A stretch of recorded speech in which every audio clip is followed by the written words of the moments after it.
You're in the Nutrition Theater. My name is Jackie Carlin. I'm the Community Education Director here at the Center for Health and Wellbeing. Welcome, everybody, to Food is Medicine, the Well Woman Diet, presented by Allison and Dr. Laura Varich. So we are very excited to get started. A couple quick housekeeping items. Make sure our cell phones are on silent. Doesn't affect the people home as much, but for you folks at home, make sure your phones or your cameras are on mute so that we don't hear you picking up in here. So this is one of our unique programs that we do it both at home and in person at the same time. So we encourage our at-home audience to use the chat box to put your questions in there throughout the program. And same thing for you ladies here in the Nutrition Theater. If you've got questions throughout, this is a conversation amongst friends. It's casual. You know, if you have the moment, you can ask it at that time or save your questions up. So we want this to be as interactive as possible. And it's the ladies' house on the International Day of the Women. So happy International Day of the Women to everybody here. Another thing, it's National Dietitians Day. Hello. Celebrated here today. So those coincide. I know. It's National Nutrition Month. March is a great. Somebody was planning these things. But Allison is going to make a really great menu, and I'm going to let her tell you about that in a second. But before we get started, I wanted to tell you guys a little bit about our guests today. So first, we have Allison Harrell, a registered dietitian, nutritionist, and a plant-based chef who's been passionate about food for more than 20 years. She advanced her knowledge by becoming a certified culinary medicine specialist. And what that means in real terms is she knows a lot about everything, and I never not learned something very valuable from Allison. So she's wonderful, and she's got her card there for you guys. And for those at home, I'll be dropping a link to her newsletter as well. So Allison is a really fun person to follow on social media as well. So she's always doing lots of great TikToks and all sorts of stuff. So you will learn a lot and sign up for her newsletters. We also have Laura Varich, MD. Laura is a recent presenter here at the Center for Health and Wellbeing. She did her first presentation a couple weeks ago, and she's got one coming up about how to health up any meal. So we're super excited to have her. She is the founder of Fresh Physician. Did you know that was a tongue tire when you started? It's just me. It'd be funny. Yeah, that's why I did it.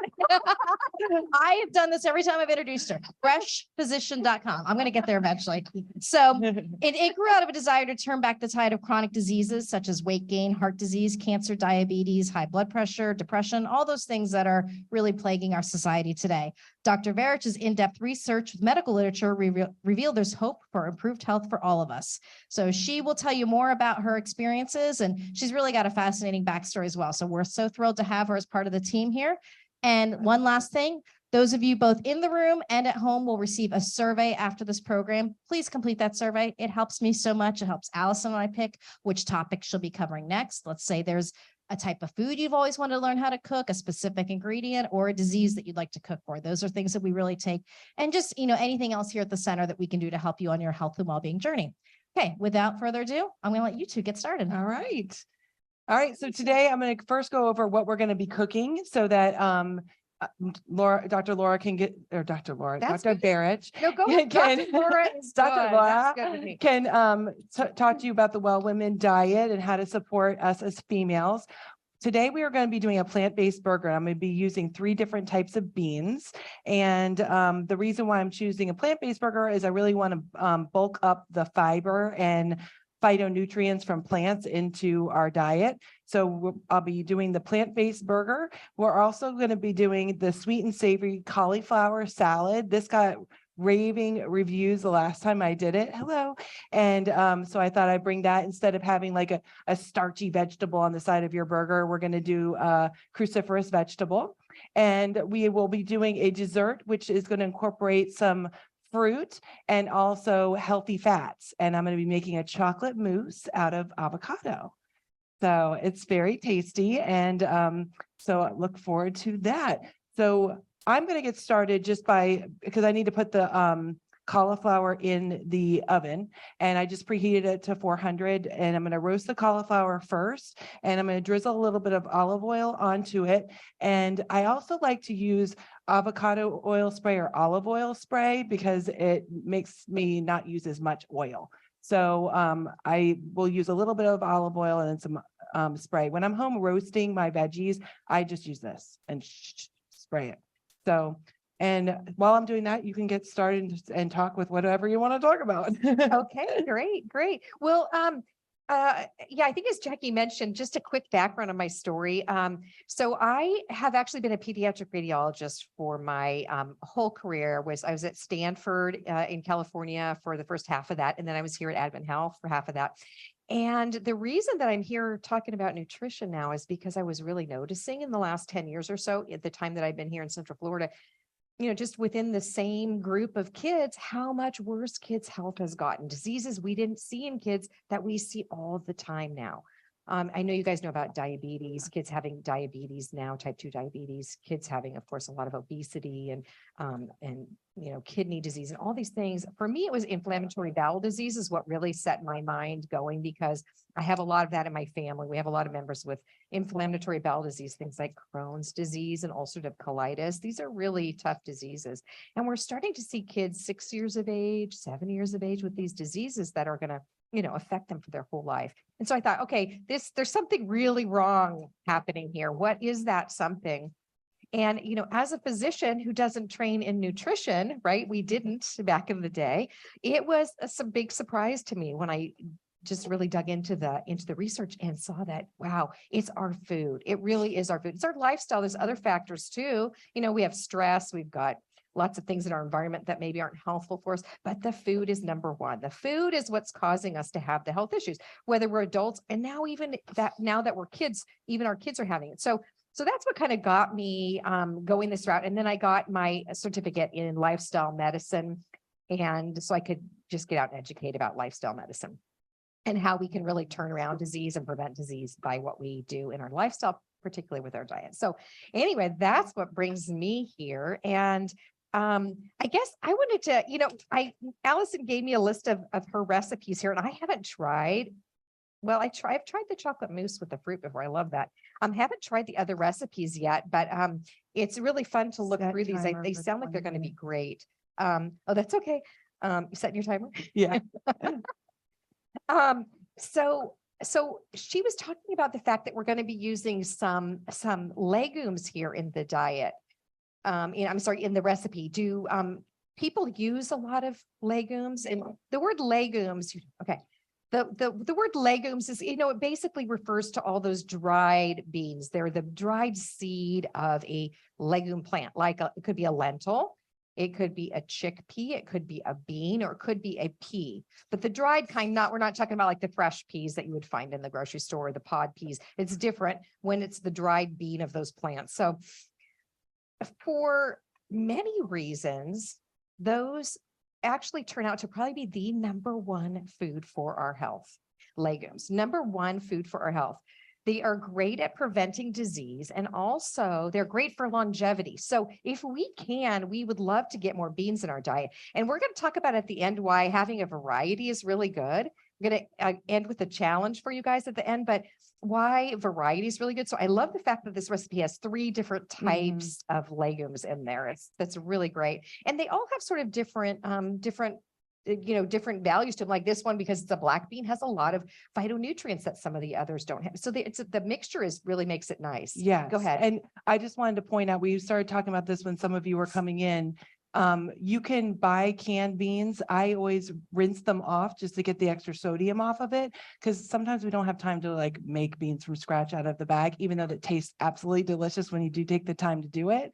And I wanted to show you what different lentils would look like in bags. And I like these True Roots because it's a quick cooking bean, and it doesn't take as long as some of the typical bags of lentils. It's so quick too, because Why? it's sprouted Ah. already. If they're sprouted, they take a lot less time, and they're a lot better for us. So if you can find a sprouted one, I use this one too. That's why it takes less time. It's amazing. Yeah, I It's love awesome. it. I love it. Allison Okay. and Doc, can you hold those under the camera there? Because our at-home audience, here? right under the hood there, under the, Okay. like kind of lift it flip it up. This. And somebody also wanted to see the avocado oil that you showed a moment ago. So if I you didn't can- have avocado oil. I just ran out, but I use, this is olive oil spray, but you can find avocado oil in your grocery store. It's on the top shelf Here, near we all have the some right olive here. If you oil needed some, spray. Allison, sorry. Not in a spray though, Oh, not in a spray, the- but there's the but this is avocado oil.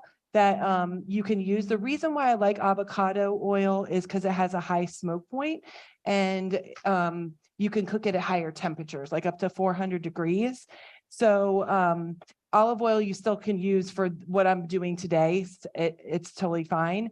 But I like the avocado oil. I buy mine from Thrive Market because it's cheaper, and I just ran out and I'm like, darn it. And it's so popular now that you can even get it at your big box stores. I get mine at Yes. Costco. So I get the double thing of the avocado oil spray, the Yes. double package. And like she said, the smoke point is important because it has the highest smoke point. So you can take it to a really high temperature when you're cooking without it causing smoke. And the problem when an oil smokes is actually that it's making carcinogens, things that cause cancer, and that's getting in the air and it's in your food.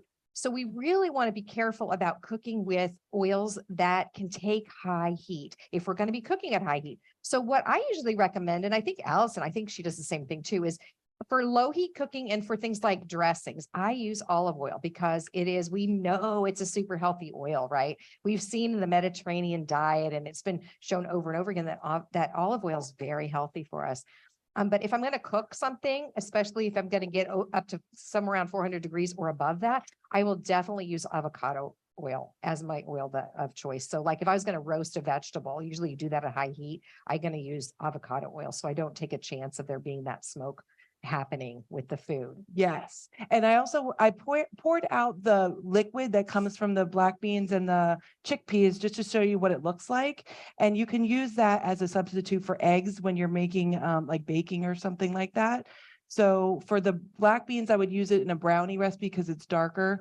And then the chickpeas, you can use that in baking in place of an egg. So that's if you're home and you don't have eggs or you can't afford eggs right now, and you have some chickpeas or black beans, you can use that as a substitute as well. Yeah, you'd So be surprised to see. Have you ever heard the term aquafaba? Okay, so that comes from the can of the chickpeas. Usually I think it's the one that works best. But you can whip that up and make something that looks just like a meringue. I mean, it whips up really stiff like a meringue.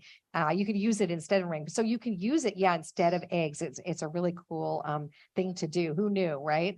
Who knew that you could use your chickpea juice for that? But yeah, you can use that in your recipes. You do have to, like Allison particularly picked out some cans, and these are really great. They are cans that are low sodium already. So they have this Publix Greenwise brand has a low sodium in almost all the different kinds of legumes that you'll want. We were talking about how it's hard to find the lentils in a can, but in the international section, Goya has some, and we were looking at the sodium, and the sodium doesn't look super high. So right. They're not low sodium particularly, but they don't look too high in sodium. So that's easy way to get some beans in your diet and keep getting that. We know how healthy, right? We just learned how healthy they are for us. So it's just easy way to get them in without having to spend an hour cooking them. And the beans are so important because it's got a lot of fiber in it and a lot of protein as well, plant-based protein. So really the goal is to get 30 different plants in our diet in a week.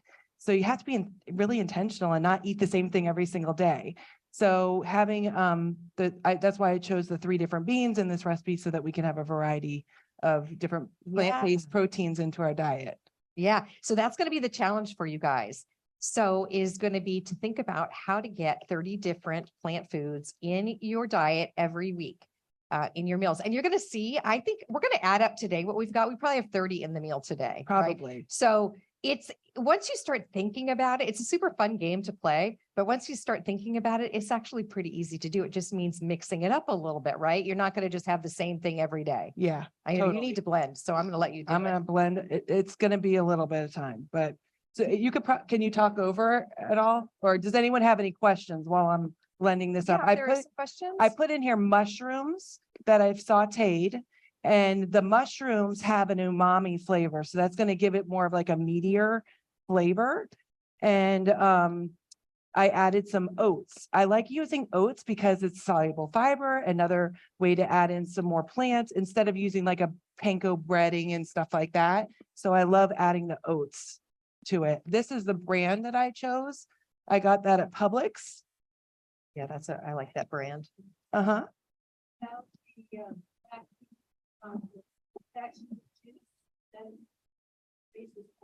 Yes.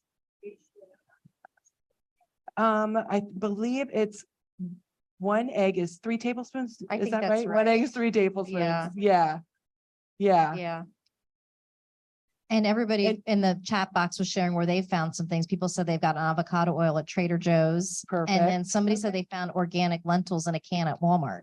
So, Really? yeah. That's amazing. Mhm. You can also use flaxseed as a replacement for egg as well. So that's something good to have in your pantry, but you want to make sure that you get the flaxseed that's ground. I made the mistake and actually bought it not ground, and your body just doesn't digest it. It just goes right through you. So it's like, what's the point? But then I have to grind it in order to get the nutritional benefits of it. So get it ground. You could put that in your smoothies on top of oatmeal, on like a parfait, but then you can also use it as an egg replacement. It depends on the brand, but usually like 1 to 1, but you look on the bag of the milled flaxseed and it'll tell you. Publix. That Publix has Mhm. that. Top shelf. Top shelf. Yeah. It's Yeah, if funny you how we spend know some time exactly in where the- everything I know. is. If you spend some time in the Lego mile, you're gonna find Yeah, some cool stuff. in there. Exactly. Yeah, the top Exactly. shelf. A lot of the stuff we're going to talk about is not going to be on the top shelf, right? It's not like the usual stuff Right, that's, exactly. most commonly used. So All the yeah. processed stuff is in the middle at eye level, because that's where they have the most profit. So you're looking at eye level of most of the processed stuff. So the better for you stuff is up high. I'm going to be putting some beets in it. This is a huge beet.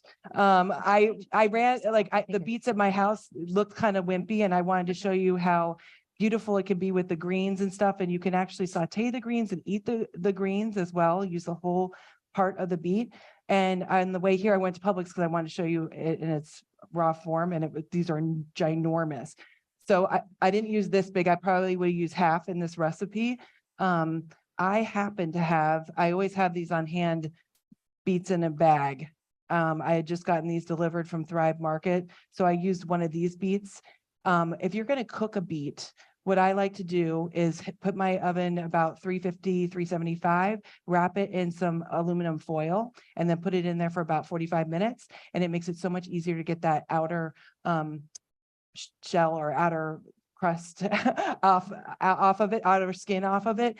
Beets are very messy and will stain your fingers. So wear gloves and just be mindful if you're preparing something on your cutting board, maybe do the beets last. So I pre-cut the beets so I didn't make the mess of this beautiful wooden cutting board here. And this will add some color to our burger as well. Yep, you do. You have. Mhm. Yeah, and again, bigger packages of them, even at somewhere like Costco, they'll sell a box with a bunch of the packages within it. So you can get, if you really love beets, which I do. So yeah, that makes it really convenient to not have to deal with the mess of the beets. Right? And Yeah. sometimes it's okay to have some convenience food. If it's going to make it on your plate faster and more frequently, I'm okay with having a little bit of convenience foods. Absolutely. Yeah, because this is not, if we're talking about processed foods, right, and how we're hearing about how bad processed foods are for us, right? This is a minimally, what we call a minimally processed food, right? Just like if you got a bag of already washed spinach, that's a minimally processed food. That is great for us. It's convenient. There is nothing at all wrong with that. And if we start to add a little bit of salt to it, that takes, it up a notch, but still that's a great food for us. We want to try to find the ones with less salt. But when we start getting in trouble is when we get those foods where you look at the label on the back and there's, 30 ingredients in there, right? And I think the main thing, for me, the main criteria for an ultra processed food, something you don't want to put in your body, is when you look at the ingredients, say all those ingredients were herbs and spices. That would be great, wouldn't it? But if all those ingredients or any of those ingredients are chemicals you would never ever find in your own kitchen, that is a food you don't want to eat, because like whatever that red dye was that turned out to be so bad for us, and trans fats that we thought were better than the things we, had, naturally, those things turn out to be terrible for us, but we don't find out till down the line. And there are a bunch of those ingredients in those foods now that we know are terrible for us. So avoid those foods with the long list where you don't know what those ingredients are. Right, Okay. like the Beyond Burger and Impossible Burger. Yeah. Those two. Oh, you were showing the, I'm showing that Oh, I'm no. adding some miso paste, and this is made from fermented soybeans. So this has a lot of good health benefits, and we'll talk more about that after I blend it. But I wanted to show you how pretty all these beautiful colors from all the herbs and spices are. I've got some cornstarch, smoked paprika, salt, pepper, nutritional yeast. Has anyone heard of nutritional yeast? This is something that's great to get vitamin B12. So if you're a vegan or vegetarian, a lot of times you're deficient in B12, this will get you some B12. And I've got some parsley, rosemary, and a little bit of red pepper added in there. And I'm going to put this in my blender. So if you want to talk about the, oh, go for it. Because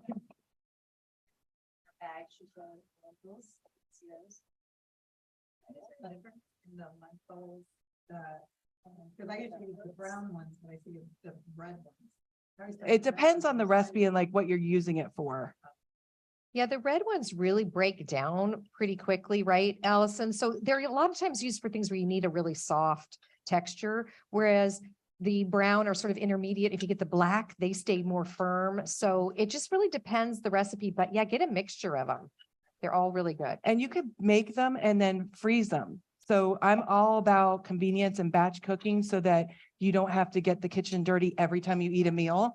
So I make, whenever I mess my kitchen up, I'm making extra. So this recipe looks very like labor, but has a lot of labor to it. You know, there's a lot of ingredients, but I always make extra and freeze some in my freezer so that on days that I'm busy and I don't feel like cooking, boom, I've got something delicious to eat. Yeah, so that works well for legumes, also for grains. You can do your grains that way too. Mhm. So a lot of us are hearing about the benefits of whole grains, right, in our diet. So if you're going to cook up similar, you're going to cook up some whole grains, you might as well cook up a whole bunch, and then you can either freeze them in, just the portions that you would pull out. That's usually the best way to do it. What I do is, have you guys ever seen at a lot of the stores now, they'll in the freezer section, they'll have rice or something that you can buy, brown rice that's already cooked in a bag, right? But I do something similar in that I make a big batch of whatever grain it is, and then I put it out on a rimmed baking sheet. I spread it all out, and then I score it this like so into squares, and then I put it in the freezer and I freeze it. And so you take it out, you just break those into squares, put them into a giant bag, and you have yourself a portion size whenever you want to have it. So that makes it really convenient because it takes, an hour to make a batch of grains, depending on what the grain is that you're making. So that can make it more convenient too. And do the same thing with your legumes if you want to. And do you want to talk a little bit about the miso fermented soybeans?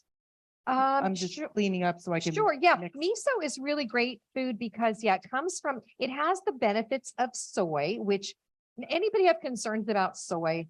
People have feeling concerned about soy.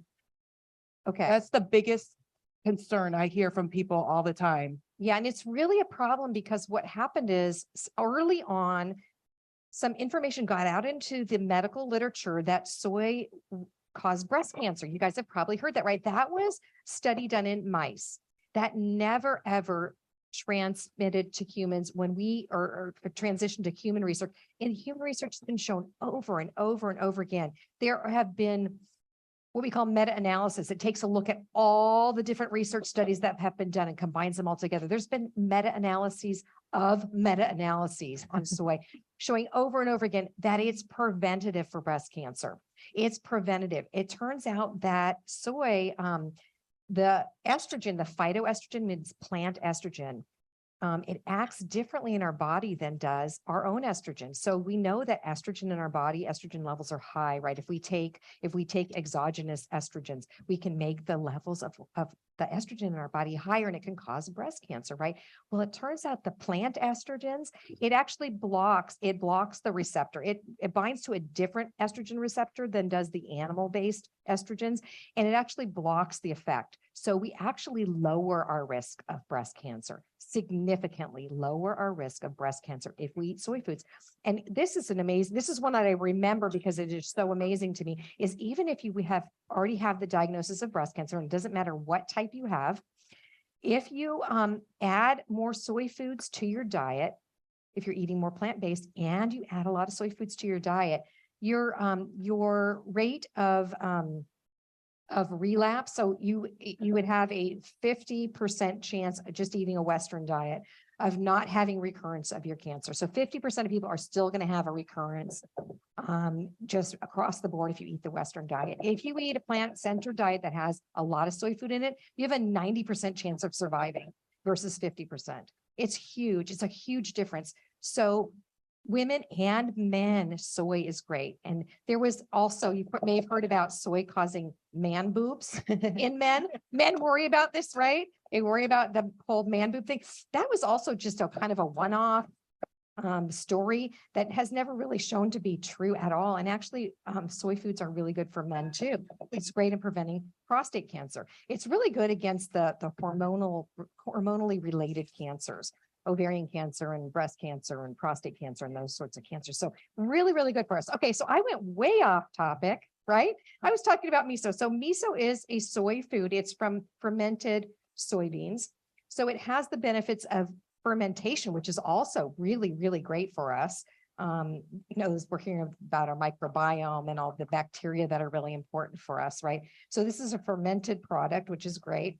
The thing that people get concerned about is the amount of salt that is in miso. But usually when we're using miso, we're using small amounts. I used 1 teaspoon in this. Yeah, and So it gives us a lot of that umami flavor, right? Mhm. That we hear about, that gives us that satisfaction when we taste something. So it has a lot of great benefits to it. We just wouldn't want to like squirt this into our mouth or something. You could, Right. you couldn't do it if you wanted to. It would be Right. awful, awful. So that's a Yes. picture of that. And talk about like menopause and perimenopause. I get a lot of questions about soy and helping with those symptoms and things like that. So Oh, yeah. There's been a lot of recent research showing that there was a study published, I think it was just a year or two ago, showing that if we went for women who are going into menopause or in menopause, if we go from having the regular Western diet to a diet that's more plant-centered, like we're having today, and it includes a lot of soy foods, we actually have a really significantly decreased incidence of having things like hot flashes. So the symptoms that go along with menopause really take a dive. I think it's 80% less of the significant symptoms of menopause we can get rid of by adding more soy food in our diet. And again, it's the phytoestrogens, right? So they're sort of blocking those effects that are happening in our body. So yeah, so I got it. and also those people were not just adding soy onto a Western diet, they were really plant-centered diet too. So not eating a lot of animal products. Okay, I pulled out our cauliflower and it's been in there for about 20 minutes roasted. You see it's got caramelization on it. And I'm going to put this aside to let it cool a little bit while I make up the burgers and the sauce that's going to go on the cauliflower salad. And Allison, two procedure questions we've gotten so far. Okay. Someone was asking about using a food processor instead of a blender. Is that you probably would need to cut the recipe in half depending on the size of your food processor, because it probably will overflow. okay? So, and I wanted to point out too, it looks kind of like a meat mixture. And what I did is I used only half the lentils in the blender and then added the lentils at the end. So it kind of gives that look of meat, ground meat. And it's very soft. So if I were to put my hands in it to make burger patties, it would just like stick to my hands. So using an ice cream scooper or a big spoon is very helpful. And for the sake of time, I made these in advance to put in the oven for us so that I'm not taking time making all these burgers again. So where did you put it in the oven? Oh, no, there it is. Okay. So here is the the burgers that we're going to be putting in the oven. So what I didn't use parchment paper for this one because I really wanted it to crisp up underneath. So I sprayed it really good with some avocado or olive oil spray. And then I'm going to spray it over the top of it to give it, to make it crisp up a little bit. And I'm going to put this in the oven now. It's been preheated at 400 degrees and I'm going to cook it at, on 10 minutes on each side. Okay, and then I'm going to just quickly talk about this. So with the burgers, there's going to be an option. So you can either have something like a lettuce wrap, or you can have this whole grain bun as an option for your burger. And you guys are probably hearing a lot about whole grains, right? About eating whole grains. Are you guys at all confused about the whole grain thing? What confuses you? Yeah, what is a whole grain, right? What really is which? Yeah, exactly. Well, I knew that this literature was coming out because everybody's confused, right? So I knew that there was going to be something coming out. I've been keeping my eye on it. So the Harvard School of Medicine just put out a guideline for us because people like all of us don't understand. We go in the store and everybody wants to get on the whole grain wagon, right? This is a whole grain product. And you're like, that's, I don't know, trick cereal. I don't know. Is that a whole grain thing? I don't Right, think so. exactly. So how do we know if it really is considered a whole grain or if it really is a truly whole grain product without going through the list of ingredients? Because sometimes, again, the list, you'd have to look at every grain and say, does it say whole grain oats? And then does it say whole grain wheat? And then does it say whole grain? Every grain you'd have to look and make sure it says whole in front of it, right? That's a lot of work. But this is a really abbreviated way, is on every label, you have a listing of the total carbohydrate in a food, and you also have a list of the total fiber in a food. So a really easy way is you want to have that be a 10-to-1 ratio. So you want 1 gram of fiber for every 10 grams of carbohydrate that's in there. So why did they pick 1 to 10? That's the ratio that's in a whole grain. If you picked off a kernel of wheat, that would be the ratio that would be in that whole grain. So if we go 1 to 10, and so this is the easy math then for that. So say I'm looking at these buns, and this is a great brand. This is a brand I think all of us agreed we really like is Dave's. And Dave's has, they have some really great products and they're really taste so good. I love some of their breads. And this one says, so this one on the front says 21 whole grains and seeds. You think, okay, that's great. All right, but let's check it out. Okay. So the carbohydrate in here, total carbohydrate in 1 serving is, and that's probably for the whole bun, right? Yeah. So the total carbohydrate is 31 grams. So a really easy way to do that math is then to say, okay, 31. So let's divide that by 10. That's 3.1 grams. So it should have at least 3.1 grams of fiber in it, right? So take the carbs, divide that by 10, and it should have at least that amount of fiber in it. So how does Dave's do? 4 grams of fiber. So good. So they probably even added something like a bran or something in there to get the fiber content up a little bit more. So that's great.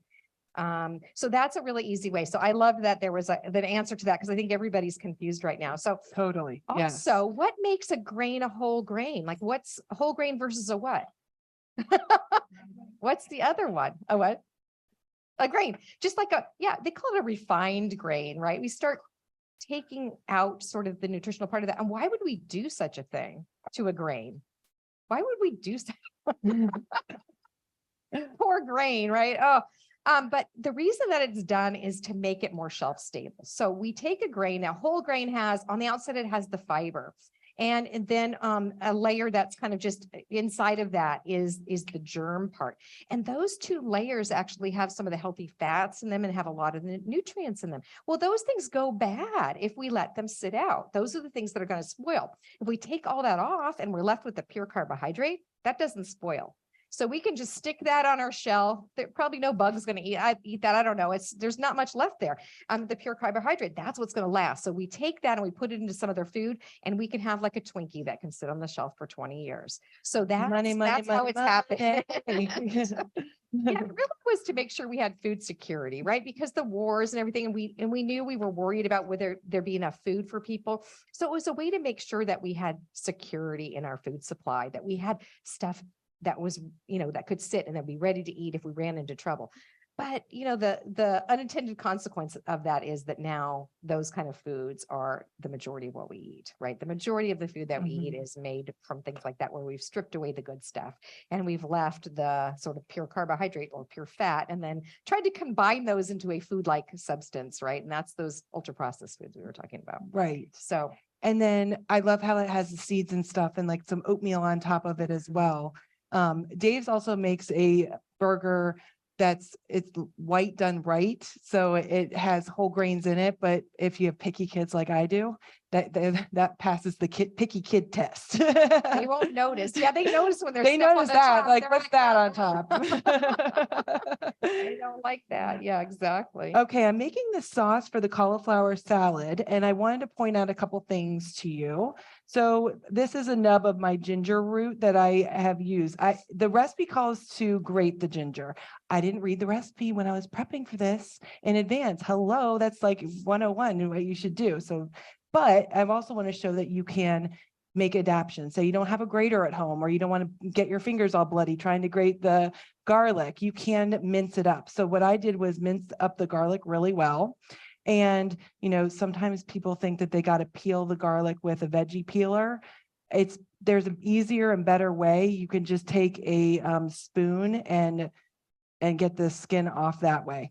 It's easier on your fingers and you don't waste so much of the flesh of it. So use a spoon when you're doing that. And then in this, so far I've added the ginger and the garlic, and it calls for soy sauce. I'm using Tamari Light.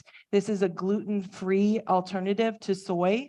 I like this because it has 50% less sodium. So in 1 teaspoon, it has 490 milligrams. When you look at the sodium in soy sauce, it's pretty high. So wherever I can find the least amount is what I'm going to choose. And I know we have some gluten-free people here, so I wanted to have an option for a gluten-free sauce. I'm going to be using some ketchup in this.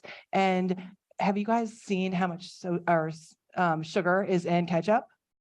It's ridiculous. 1/3 of it is sugar. I don't know about you, but I'd rather eat a cookie. If I'm going to eat sugar, it's going to be something tasty. Okay. So I thought, well, I love my Heinz. Is it going to be as good as Heinz? I tried this Primal Kitchen brand and I really like it. They have original unsweetened and they have a spicy one as well. So today I'm using the non-spicy one for you guys. And I bought this at Publix. You can get it at Thrive Market as well. And I think it's absolutely delicious. So I'm going to be using that in it. And we're going to be using some honey. And here's the honey that I'm using today. And this is a red Thai curry paste. Now, when I first made this recipe, we were doing virtual classes here because it was COVID. And you could not find this anywhere on the shelves. I was freaking out. And I'm like, oh my gosh. I went to 10 different grocery stores to find it. Now they have plenty. So no worries. Okay. But this is can be pretty spicy. So you want to adjust it to the spice, but it really gives it a nice kick. I absolutely love it. And also it calls for scallions. I wanted to show you how I store my scallions or green onions. I like to put it in a jar of water because when you put the nubs in water, it can have some regrowth and you can have another sprout and make it last a little bit longer. You just want to make sure that the water, you clean it out if it gets cloudy or gets stinky. I cut this yesterday and you could already see it sprouting. So that's pretty amazing. So you can also go take that and put that in your yard. And start growing absolutely. it. So Absolutely. if Yes. you wanted to. And so this calls for 8 scallions minced. I already pre-minced some of them and I could have used my knife, but I like these little herb scissors. These are awesome. And I'll cut over here so you can see, but you just take these and it's like perfect. So easy. So I have this on my Amazon store link. I have a link so that you can get an email from me after this class and get all the resources that we talked about. I also have an ebook with some recipes and talking about women's health and menopause that will be included in it as well with the recording. The center is going to be sending you the recording as well, but I'll be including it in my email to you too. So I just want to show you this cool gadget. I'm really big onto kitchen gadgets and saving time in the kitchen. So this is definitely a must-have for me. And all right, so I'm going to continue adding in the ingredients. I want to make sure I didn't forget anything. Ketchup goes next. And then I'm going to add the paste. Any questions so far? Do you have any questions? Okay. Allison picked this particular salad that is made with cauliflower. And you guys probably have heard about cruciferous vegetables, right? And how good they are for us. Can you guys, what are some cruciferous vegetables that you like? Broccoli, that's a good one, right? Brussels sprouts, love those. That's one of my Else? favorites. Yeah, Brussels sprouts. Yeah, there's a lot of them that I think I actually had to bring a list because I always forget some of them. There's so many that are actually cruciferous that we sort of forget about because they're not sort of the ones that we think of when we think of the cruciferous vegetable. They can look a little bit different. Like arugula is a cruciferous vegetable. And actually the reason that these are all named cruciferous and they're in a cruciferous family is because the flower shape for all of them is a four petal flower. So this came from my arugula plant that I have at home. And you can see there's 4 petals to that. And it is, and it looks like a cross shape, right? So there's 4 petals and they're directly across from each other. So that's the crucifer. Now this is some from a broccoli that I have, a sprouting broccoli plant that I have. And we can see too that there's 4 petals on there also, right? They're little yellow ones. They're across from each other. So that's why they're called crucifers. So when they go into flower, they're going to have these beautiful flowers on them too, and then they can pollinate our garden. So that's great. But yeah, some of the other ones to think about. So arugula, bok choy, we said broccoli, Brussels sprouts, cabbages are in that family, cauliflower, of course, collard greens, kale. Kale, I think is, it's one of the top foods, right? Kale for our health. Kale, it's a green, it's got all the benefits of a green and it has all the benefits of a cruciferous vegetable. It's just really awesome. Does everybody like kale? Everybody a fan of kale? So. Have you ever tried massaging it first? Yeah, massaging it, or have you tried the dinosaur, what's called dinosaur kale or lacinato kale? We probably don't have any of that just sitting around No, here. I wish. But they're long, dark leaves and they kind of look a little bit bubbly. You'll see it, usually it's marked as dinosaur kale, but it could also be lacinato kale. But it's a lot more tender. And so it doesn't have that really fibrous kind of thing that I think some people find difficult to deal with, because the kind of the thicker one, like the curly kale, it's great for soup. So you have to break it down kind of, because unless you really like to chew. But the other type is really great. And yeah, Allison's right. If you take some of those kales that are a little tougher and you massage them with a little salt and olive oil ahead of time, they start to soften up and break down a little bit. And so they're less fibrous. So it's a way you can get more of it in if you're going to make a salad or do something fresh. Yes. Yeah. Yeah, Mhm. you kind of. Yeah, it breaks up the fibers and makes it less bitter and makes it also have a beautiful green color and makes it more vibrant looking. And as we were talking about the different types of kale, one of my favorite places to buy my produce when I'm down here is Freshfield Farms. Have you guys ever heard of that place? It's off of Michigan, and it's a huge indoor farmers market. So I've seen all the different varieties of kale there. So sometimes when you go to Publix, you might not see a lot of that variety, but this has a lot of produce, some from local farmers, which is great. I always am a big fan of local farmers markets, and we have a lot of great ones all over Central Florida for you to check out as well. And is that open like a store would be? Is it open like whatever Every for the whole day. day? Oh, Yeah. every day, all day. Every Okay. Well, day. that's Yeah. good to know about. It's great. I love it. Okay, so I just had these in for 10 minutes. I'm turning it over and I'm putting the olive oil spray on it because I want it to get a little bit more crispy, because it's a bean base. It's more soft compared to a burger. So I'm just trying to make it more golden, and I'm going to put it in for 10 more minutes. As you guys are doing that, I've got a couple questions from the people at home. So Allison, for the cauliflower salad, somebody doesn't have Thai red curry paste, but wondered about using, I always mess this, gochujang. Gochujang. Gochujang sauce instead? Have you ever tried it? I haven't tried it, but I have some of that at home, which I will try it. But you let me know. I Like think you you try could. it. I think the difference would be that it has garlic. That sauce has garlic in it and this does not have garlic in it. So you'd get some garlic flavor too, but what could be wrong with that? Right. Yeah, right? I think try it.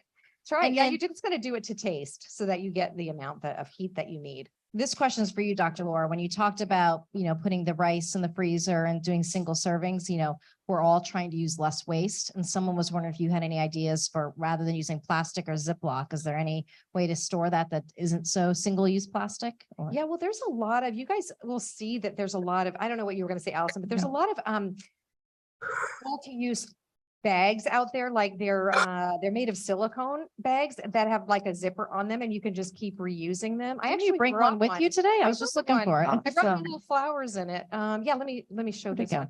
There's a lot of brands making these now. I think it's in here.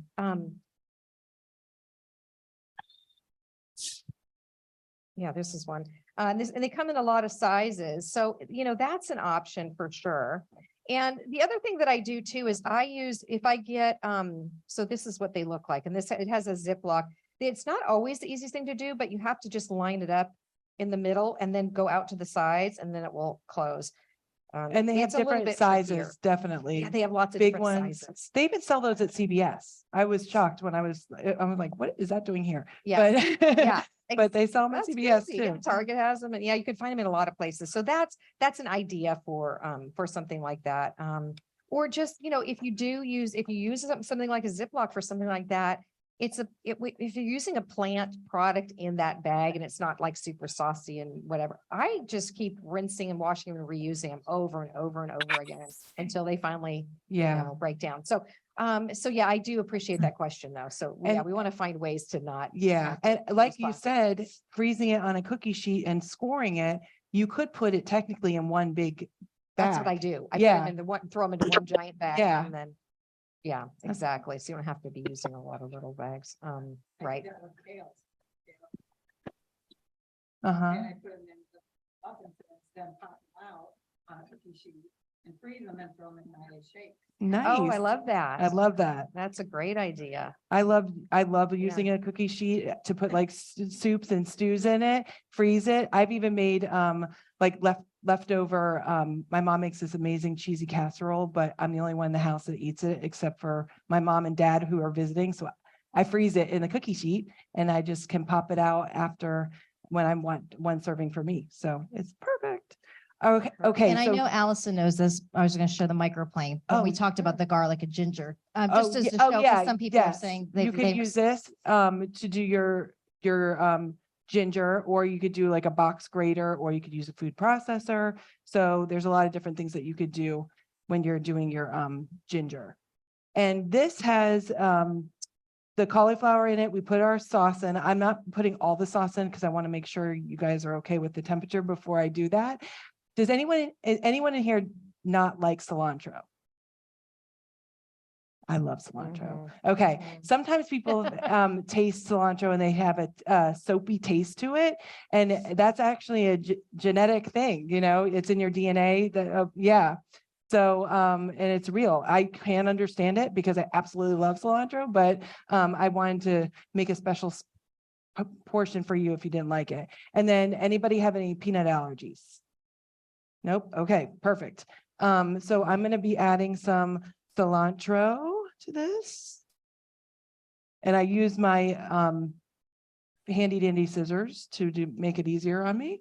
And with this, I like to put my cilantro in a jar of water to make it last longer and sit on the countertop. I could also put it in the fridge.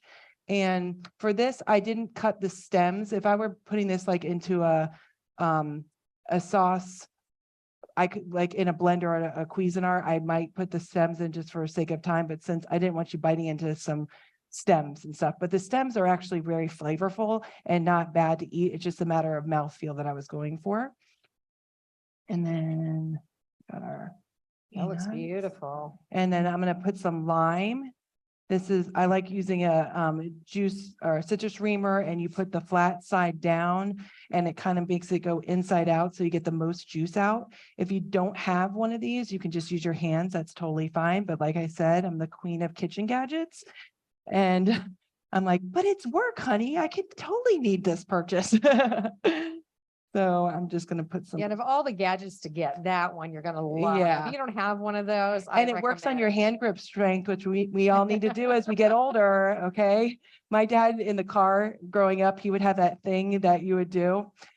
So this is the female version, the chef's version, I should Yeah, say. exactly. So, So yeah, and this is a great way to keep, we were talking about this recently at a class we had. And for your fresh herbs, this is a great way to keep them is on your countertop in a glass, treat them like it's a flower, like it's flowers, and put it in a small amount of water. yeah, And just, you have to keep changing it out if it starts to get cloudy, like you said, but it lasts so much longer because there's air circulation. You're not going to have them start to get all, yucky inside in the center. right, So that Yeah. is a really great way to do the herbs. right. And, or you could just plant them in your yard and Yeah. have it in your yard. Whenever I go to the grocery store, I try to buy it in the pot so that I can have it longer and not go bad. So that's an option. I do have a tower garden at my house. It's a hydroponic tower garden, and they just put a bunch of them out back. Have you seen those yet? They're amazing. So I will often grab some. I have this growing in my tower garden. I have tomatoes right now, some kale. So that's an option. All right. So this Yeah. salad is done and looking beautiful. And I'll help pass it around. While I do that, Okay. somebody asked about the health benefits of peanuts in a jar. Is it, are there any differences in the health benefits? Is it, any thoughts? Is it better to get? I think it just depends on what they've added to it and all that, but Yeah, this Not one has. like the dry roasted. This is peanuts and that's it, peanuts. So that is Oh. totally fine. The least ingredients, the better. So have this having just peanuts, I think that's awesome. Okay, and then let me check on, no, you can start passing that out. And then what I want to do too is talk about the toppings, because the burgers are all about the toppings, people, okay? So I really want you to take advantage of the toppings.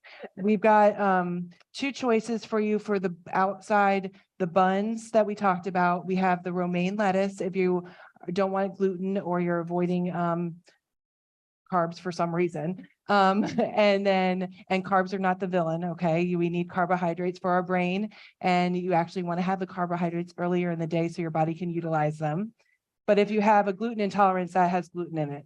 And then these are garlic dill pickles, and they're fermented. So that's another gut healthy ingredient, fermented food. So I chose the fermented. This you can find in the where you find the cheeses and the processed meats and stuff in Publix on the top shelf.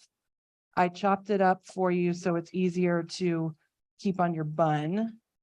Yeah, that's a good point. If we're going to be trying to get more fermented foods in our diet, so we think about things like pickles, and there are things like pickled red onions and pickled garlic and there's all kinds of pickled things, kimchi and all these things. We want to get them. We want it to actually be a fermented food, right? That's what's good for us. Most of the pickled foods nowadays, they just put vinegar on the food, right? And with those are the ones we're going to find on the grocery shelf, just in the, at room temperature. But these are all going to be found in the refrigerated section. And then if you look at the ingredients, it shouldn't say that it's vinegar. Vinegar shouldn't be an ingredient because we make our own vinegar by the fermentation process. So the vinegar should not be an ingredient in there. And we want to find these in the cold section. It could be in the produce section. It could be over by the dairy. It depends what it is and how your store does it, but make sure that it's cold and then just check and make sure there is vinegar in there as the ingredient. And I did take some onions and put them in vinegar with some. They're really delicious. And it's got, I pickled some onions with vinegar last night. And what I did was I put it boiling water over it to soften it up and did a mixture of the vinegar with salt and some sugar, a little bit of sugar. I'll put the recipe in the email following, but I love some good pickled onions. And I wanted to showcase this amazing jar. It's so fancy, right? I've got like paper on it, but this just, I want to show you, don't throw away the jars after you use up your mayonnaise or sauces and things like that, because you can reuse it for other things and not waste money buying the glass jars in the store. So there we go. Oh, Yum. is that what the one in the produce section? Like the tofu and all that stuff. Oh, Yeah. I've seen it. I've seen it. It's good. Oh, okay, I'm gonna. I'm gonna That's good start to know. passing out the And the buns. comment came, is it going to say fermented on it? Yes, it should say fermented on it because they want you to know that, right? That's the reason you're buying it. So if it is fermented, it should say, and it's not in big letters on here. I'm gonna use my It's on the glasses, but lid. It is on here. It's on the It does say lightly Here. fermented. lightly fermented. There you go. Yeah. Yeah. I Yeah, it looked should- for it should tell you that. everywhere for fermented pickles because I was trying to include more fermented food into my diet. I'm not a huge fan of kimchi, but I love pickles. So I found that as a good alternative. All right, I'm passing around the buns and stuff so that you could start dressing your burger because it takes a little bit of time, especially with all the extra toppings that I'm including. There. And then And I've got some tomatoes for you. I wanted to show you the mayonnaise that I like. I like Primal Kitchen mayonnaise because it's made with avocado oil. And I love this brand of salad dressing as well because they do use avocado oil. And if you go down your grocery aisle, you'll be like, oh my gosh, look at all these amazing salad dressings, but a lot of them are using like canola oil or inflammatory oils. So you want to look for ones that have avocado oil or olive oil, and it's very hard to find. Even the Panera one, like I was like, Panera is getting so expensive. And so I wanted to make it at home and they're using canola oil in it. So I was disappointed. But this brand I love for their salad dressings, their ketchups, and their mayonnaise. So you get to try that, and Old Dijon mustard. So there you go. Yeah, so if you wanted the toppings, take them and then pass them around. And while you're prepping the burgers, we do have a question from home from Nicole. She has a question of any suggestions for gadgets that can assist people with limited hand and upper body strength due to disability. Ooh, that would be a perfect question for occupational therapy. I have some friends with OT, and I know there's some gadgets. I just don't know off the top of my head. If you want to put my email address in the chat, they have them email me and I will research it for them. But my mom had broke both of her wrists years ago one time, and I'm like, oh my gosh, this is a nightmare. And so I had to look for different gadgets that were helpful for her to function. And there are some out there. I just don't know off the top of my head, but I'm happy to research them for you and email you back that information. Okay, so let me check in these burgers. Oh, interesting. Yeah, it'd be interesting to see what you think about that one. I haven't tried it. I'm looking forward to trying that one too, to see what that's like. So yeah, hopefully it'll be okay. I wonder what the difference is there. So what were you saying about hurt your stomach? Mayonnaise sometimes. Huh. Can you eat eggs? Can you eat eggs?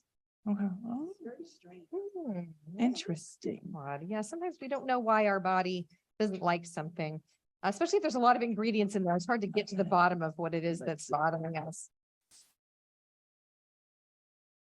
I might. Yeah. I need your help. Oh. Yeah, it does look like kind of the rasp you'd use. Yeah, exactly. Yeah, it's a great tool. You can zest, when you're using citrus, you can add a lot of flavor to anything by anytime you're going to add lemon, add a little bit of the zest from the outside, right? The dark colored part on the outside, the yellow part, the green part. You start to get into the white pith part. It's really good for you, but it's very bitter. So yeah, if you grate a little bit of that before you juice it, you've got extra flavor. Oh, sure. Clean spoon. Is that what I'll grab it. It's under the microwave. oh, thank you.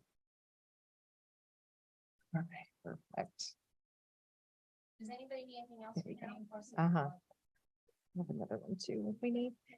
And I was going to bring up the topic of, so we talked very about, have you guys soft. heard about Yeah, they're very phytonutrients in food, plant nutrients. Phyto is just is the root of the word that means plant, right? And phytonutrients only found in plants, obviously, because it's plant nutrients. But a way to know whether something has phytonutrients is sometimes to look at the color. The color can give us an indication of the phytonutrients that are in there, because all the different colors are actually made by different plant nutrients. So if you had say like a beet, the red that's in the beets comes from betalain, and that's a very great phytonutrient that actually fights against high blood pressure. And so all the different colors in foods indicate a lot of different nutrients in foods. So when we talked about getting a variety of foods in our diet, one thing we want to do is get a variety of colors in our diet too. So they call that eating the rainbow. That means you're getting anti-cancer nutrients, anti-inflammatory nutrients, diabetes nutrients, anti-obesity nutrients. So we can get a full range of nutrients if we get a lot of different colors in our diet. So what about cauliflower though? Cauliflower doesn't really have a lot of color, right? It's white. So should that sort of go against the rule? Should we think that maybe cauliflower isn't that good for us? Because in general, we're trying to get really colorful foods in our diet. Again, that means more phytonutrients. It turns out cauliflower is the exception. Cauliflower and actually white mushrooms are the exception. Onions too. Yeah. Onions, yellow onions and red onions are better than white onions, but in general, you want to get the most colorful food you can get. But cauliflower is an exception. Mushrooms are an exception. And actually, it turns out that white peaches and nectarines are also an exception, surprisingly to me, because they're so sweet. I thought, oh, that's nothing but sugar in those things, but they're good for you. So enjoy. Ooh. I'm just gonna put it up under the good camera here. So for those at So home, there's a pretty.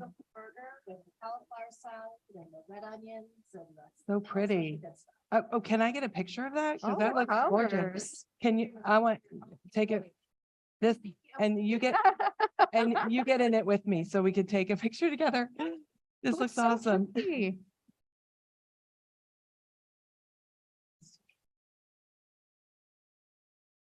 Perfect. You did a perfect job plating this. So amazing. Beautiful. So what do you think? Is everybody enjoying it?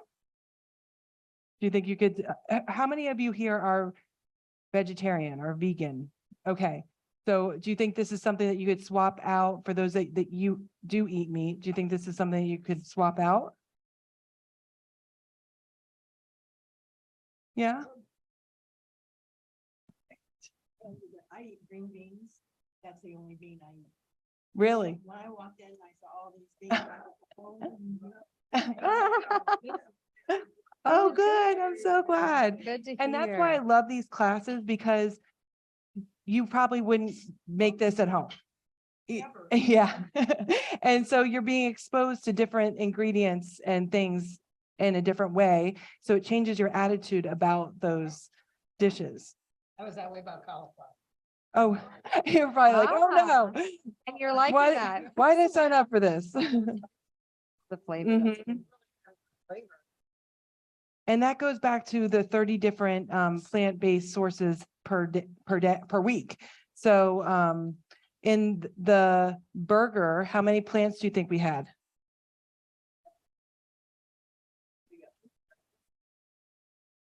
Anyone want to guess? Girl, you were cheating. Did you read my paper? That's awesome. And how about in the cauliflower salad? How many?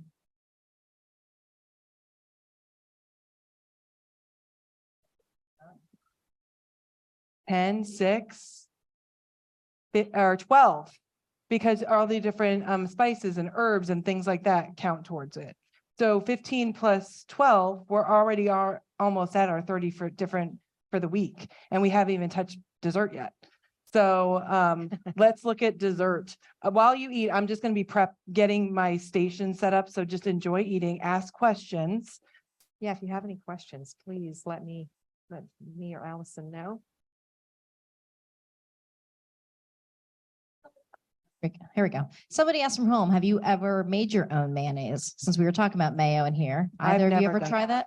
Dr. Laura, you have? I have, yeah, I've made plant-based mayonnaise before. Tell There's us a how you great- did it. There's a great recipe, America's Test Kitchen has a really, really good, plant-based mayo recipe. It was delicious, really light and really good. Oh, did we do? I think instead of the egg was aquafaba that we talked about was the juice from the chickpeas. Instead of egg, but otherwise it has similar ingredients. It's got, you can put whatever oil you want. I used olive oil, and then it has some lemon juice and the aquafaba and salt and pepper. I mean, I think that may be about it. It was really easy, and you do it in a blender so that it incorporates like, like. I know I've also used flaxseed before in place of an egg. You could do Yeah. like a Mhm. flaxseed egg. Like when I've run out of Yes. eggs, I've done that for baking. But yeah, Yes. I forget the ratio off the top of my head, but you mix it. the It's same thing. usually 1-to-1, but on the bag, it'll tell you. Yeah. Yeah, and you probably could do that too. I think this one, just to make the color be consistent with the mayo we're course. used to, they use the aquafaba because otherwise you'd have a little bit of a.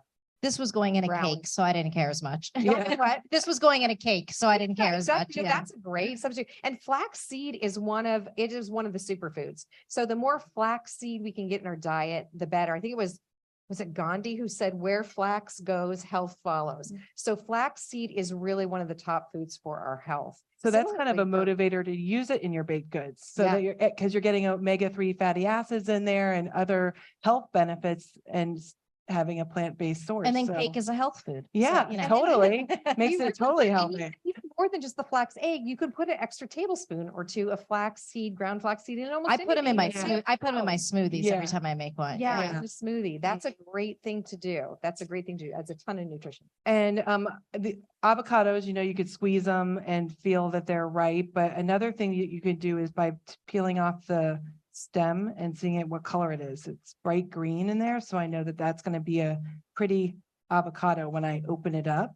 And And if it turns, would it be like turn brown at the top there when it's like not good anymore? if it Or what would if be- it's what would not it look quite like? ready, it wouldn't be bright green. Oh, if it's not ready, it's not bright. It would like Yeah. white or something. It would be more of a darker color. Oh, Yeah, interesting. yeah. Okay. I'd never heard Allison, as that. you get started with this, someone has a question already about the cocoa. Is cocoa powder generally dairy free or is it brand specific? Do you know? Let me look. May contain nuts, wheat, soy, milk, and egg in this one. And in this one.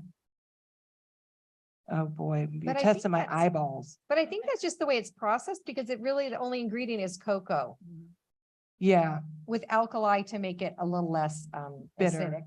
Yeah. yeah. And And this only has cocoa in it, so. Yeah. I think what you put with it is what makes it have the dairy go with it. And in this recipe, I'm going to be using 2 different types of cocoa, just because I wanted to introduce you to the 2 different types. We're going to be using our standard one that maybe you have on your shelf at home. And this is the Dutch one. So the Dutch one has been in an alkaline wash to make it less bitter. And you could look at the colors. So you could see this is the regular one. Here, I'll show this. This is the regular one, and this is the Dutch one. So I'm doing half and half just to give you a new experience to try something different. And I will show you what the packaging looks like for you at home. Here you go. If I turn around, I don't know how you're looking there. All right. We've had a lot of, but that doesn't count as 2 different plant foods, just so you know. Right, it doesn't. No. Just kidding. It's a bean. Yeah. Oh, chocolate. Oh, chocolate's good for us. It is very Yes. good for us. So yeah, have no fear. Yeah, you should definitely dive in there. And Yeah. we are making this healthier by using avocado as our healthy base and healthy fat to this recipe. So it's going to make it creamy and delicious.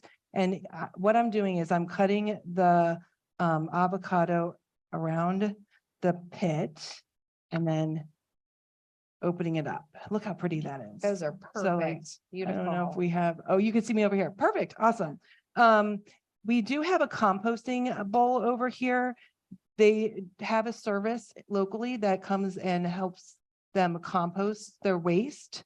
And I don't know all the details about it, but they pick up the composting waste and you could either get soil back for your own garden at your home, or you could donate it to Do you want me someone. to jump in? Sorry. Yes, Yeah. please. I was recording Allison for her. I was doing a lot at once. Sorry. Yeah, we actually here at the Center for Health and Wellbeing are partnered with O-Town Composting.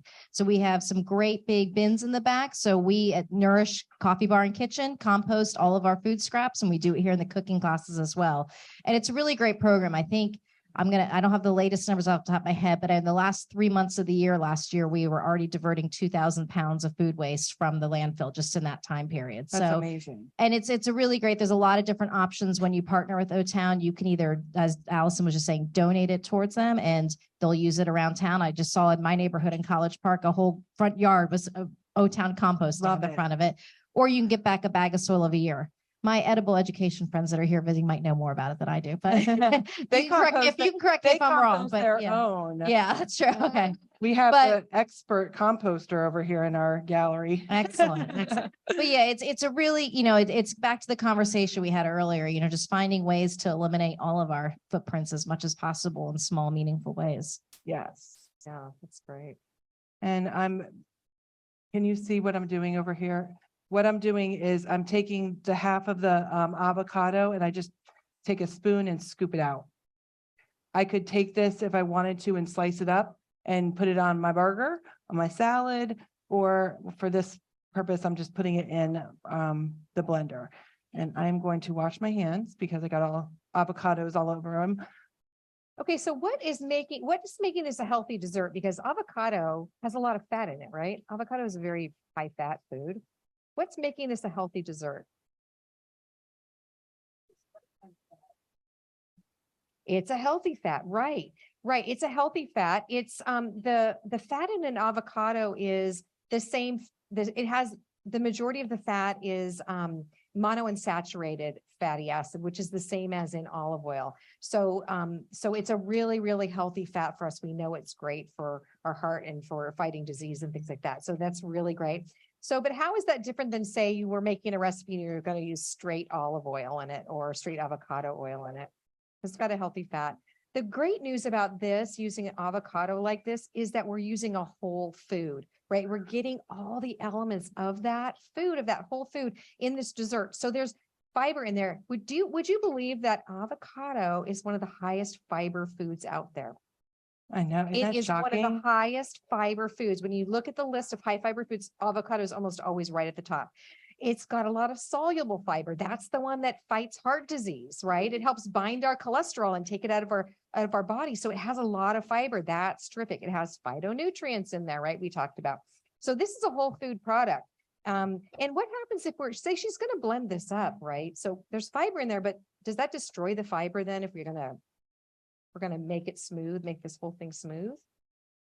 It actually doesn't. The fiber is still in there and it's fairly unaffected. I mean, it will get broken down maybe a little bit, but as far as our microbiome, our bacteria in our gut are concerned, they don't care about that a little bit about. And it's all So- staying in there. Like Yeah, it's when all in people there. juice, they're getting rid of all the fiber and it's going into a little bin on the side. So Right. it's better if you're going to blend or juice something, you want to make sure you get it all into your end product that you're consuming. Right. Much better to have a smoothie Yeah. than a juiced product, right? You want to keep the fiber in there. The fiber is so important. So yeah, this is a really healthy fat within a dessert that also has a bunch of fiber in it and a whole bunch of other nutrients in it. So it's really, really great. And in this dish, I'm using maple syrup as the sweetener. And let's see if I have it. I think it's over here. It's not over there. All right. I use maple syrup and as a sweetener because it has nutrients in it as well, instead of just using like table sugar or white sugar. So the maple syrup is going to be our sweetener of choice. I've added some vanilla extracts, a little bit of salt, and it calls for 6 to 8 tablespoons for milk of choice. I'm using unsweetened almond milk. And I'm starting with a 1/4 cup, which is 4 tablespoons, and then I'm going to increase it as I see fit.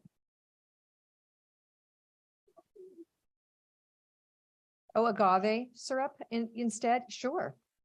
Yeah, absolutely. Absolutely. Yeah, and I have a recipe on my website. I know you guys are going to get a link to that too. That is a mousse like this, but it's made, if people want to get more soy in their diet, it is absolutely delicious and it's made with silken tofu. And you would never know that that's Yum. the ingredient that's in there. It's instead of the avocado. It's so good. I'm gonna make it So- loud, sorry.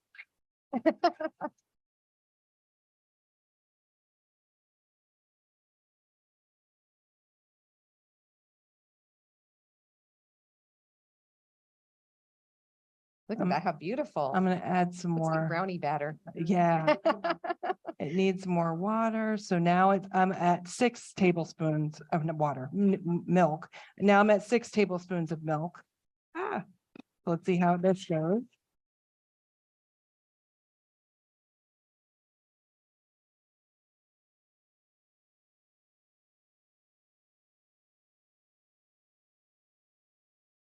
I might need to scoop it down a little bit. And it looks like I probably will add the additional 2 tablespoons of almond milk to this because it's still, you could use soy milk. Yep, milk Yeah. of choice. Exactly. And then, all right. Yeah, really whatever plant milk you like. But yeah, if you're trying to get more soy in your diet, some soy milk would be great. I noticed it's harder to find these days. There's so many plant milks out there. I was looking at the store and there was one at the Publix I was at. Oh, really? One soy milk, that's all. Wow. There's, you know. There's so we have- many. There's a ton of different milks. It's ridiculous. I know there's so many plant milks. It's great to see though. It's great to see. But yet a lot of choices out there. And when you're looking at your plant milks, you also similarly, you kind of want what to find one that doesn't have, you know, a million ingredients. This one I notice has quite a few that I get the same one. Or no, I get the one that's from oat from Kirkland brand. So that's from Costco, but it does have a lot of things, but some of these they're adding in vitamins and stuff too. They're trying to emulate what we do with our dairy milks by adding vitamin D and vitamin A and things like that into it. Yeah, whenever So- you see something's enriched, that means they're adding in extra vitamins and nutrients, probably because like with our whole grains, that means they've stripped it out and then Yeah. they're enriching it. So you think it sounds like it's great. It's enriched, but they wiped out some of the nutrients that should have been there. All right, I'm gonna make it loud, sorry.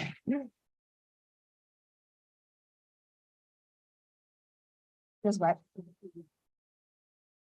No, it doesn't. That's a good point. It does not. You'll find it in the store. It's not in the refrigerated section. So that's really handy because I always run out.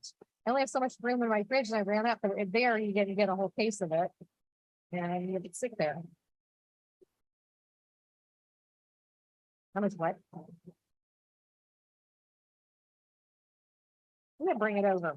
Did you say phosphorus? Oh, okay, let me see it. Does it tell you? Is that always included? Okay, So, yeah, it's not one that's on here. this Yeah, it looks doesn't say. delicious. It does, it does. I would imagine there was a reason. it's not Okay. necessarily a So when you're phosphorus, cooking at home, but I encourage you to taste just along like the this. way and make sure that you don't need to add anything to it. I would So assume that I'm gonna doesn't- taste it. Okay. It's pretty darn good. And I'm gonna wash I my tried hands that and then out. we're gonna serve So good. this with right? some Plant milk. fruit. You can be fancy and My put them on favorite is oat. skewers if I you have a think party. oat is the Um, easiest. I'm just doing a I'm sorry. fruit salad that you could put on your plate and dip the mousse, dip it in the mousse. But it has a really pretty presentation if you take some little skewers and put your fruit on there.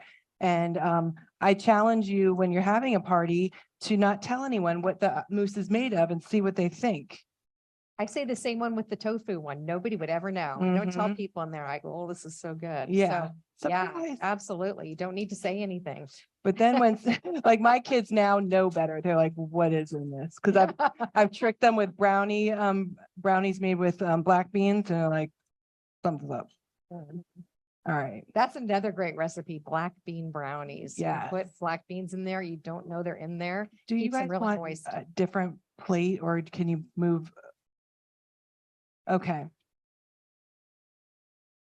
Here, why don't I let him clear some of these out? How's that?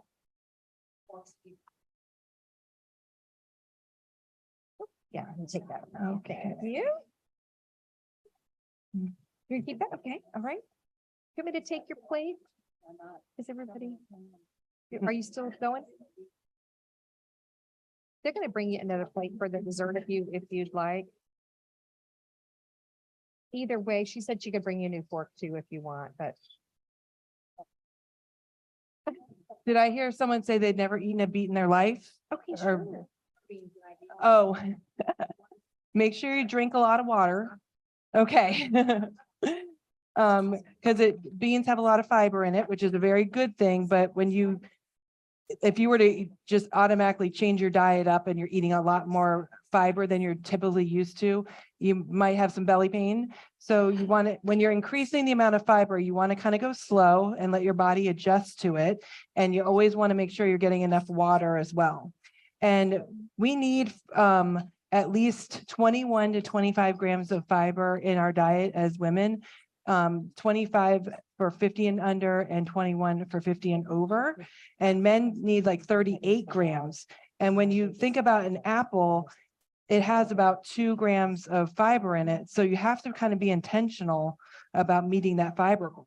And fiber is going to help you feel satisfied and full longer. It's going to help stabilize your blood pressure or blood sugars and helps with the cholesterol. There's so many health benefits to incorporating more fiber into your diet. And this meal has a lot of fiber sources in it, which is great. Okay. I'm gonna lick the spoon later after you leave. I guess just. Oh, yeah. Yum. And then would you roll them in anything? Ooh, yum. Can you take a picture of it?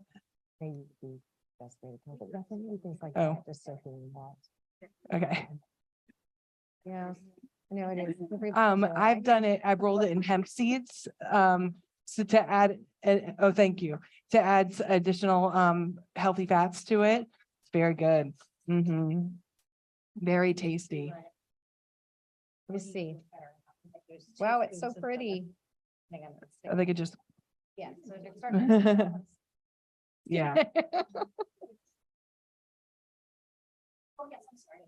yum. I took a sample of it. It's pretty, do you want to lick this?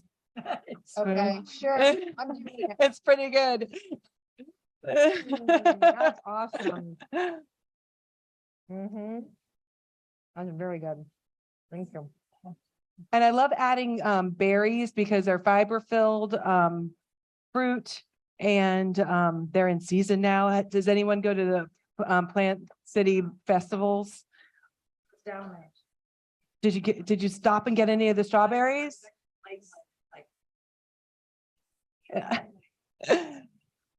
Their strawberries are so flavorful. So if you ever buy there again, I encourage you to just buy a flat.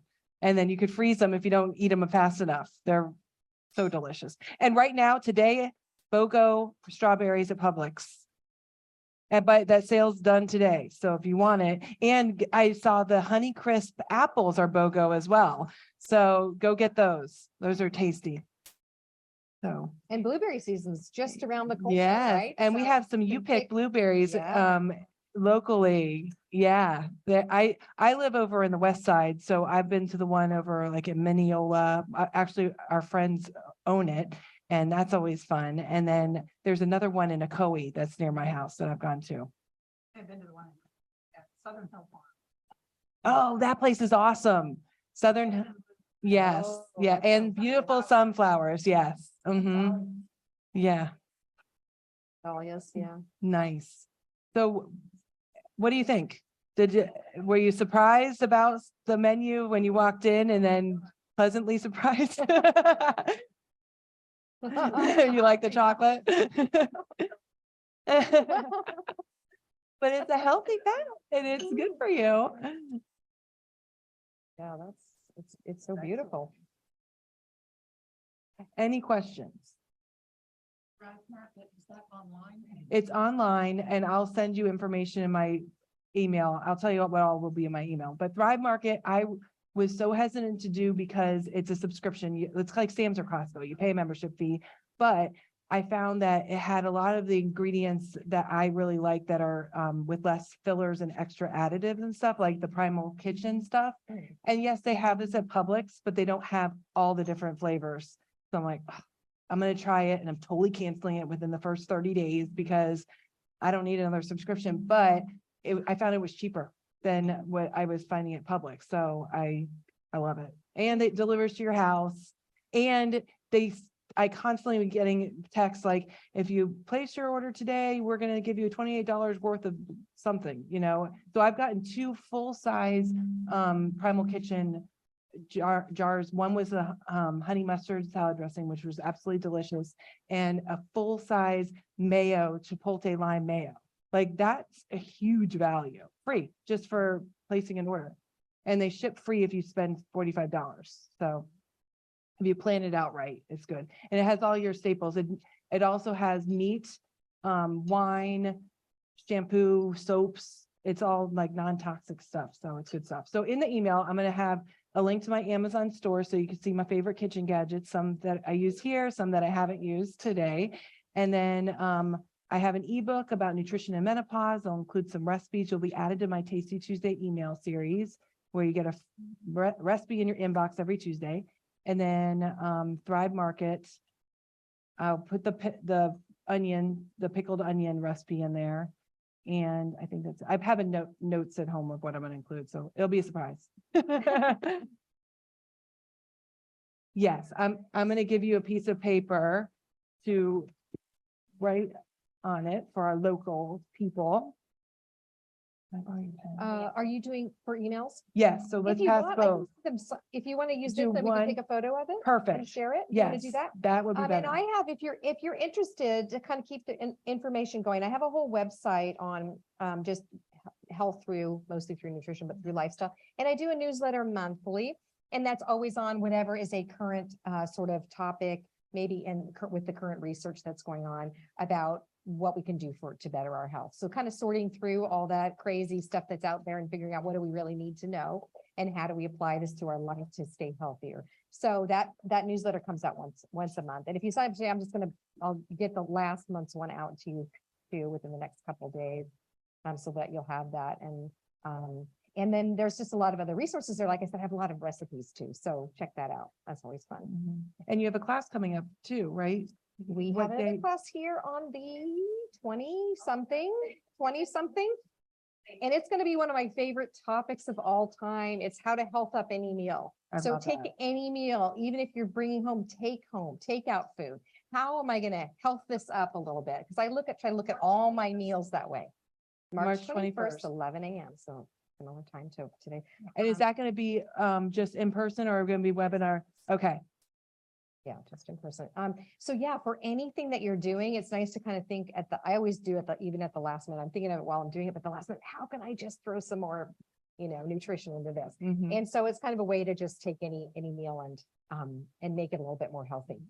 Because the little steps make a big difference. Definitely build upon each little step. I love that, especially for family members that maybe don't buy into what you're wanting to do. You can add in some things so that it's not totally changing their diet completely. They still get some of their favorite things, but you're just healthifying it. Yeah, and we were talking about how it's a lot of times it's about the flavor, right? If you keep the flavor that you love and get some other those healthy ingredients in there, it's actually pretty easy to do it because it's really the flavors that we are going for, right? For the most part, sometimes the textures too, but the flavor is big. So if we can keep those great flavors and just add some more healthy stuff, it can be really easy to make some changes. Mm-hmm. Any questions?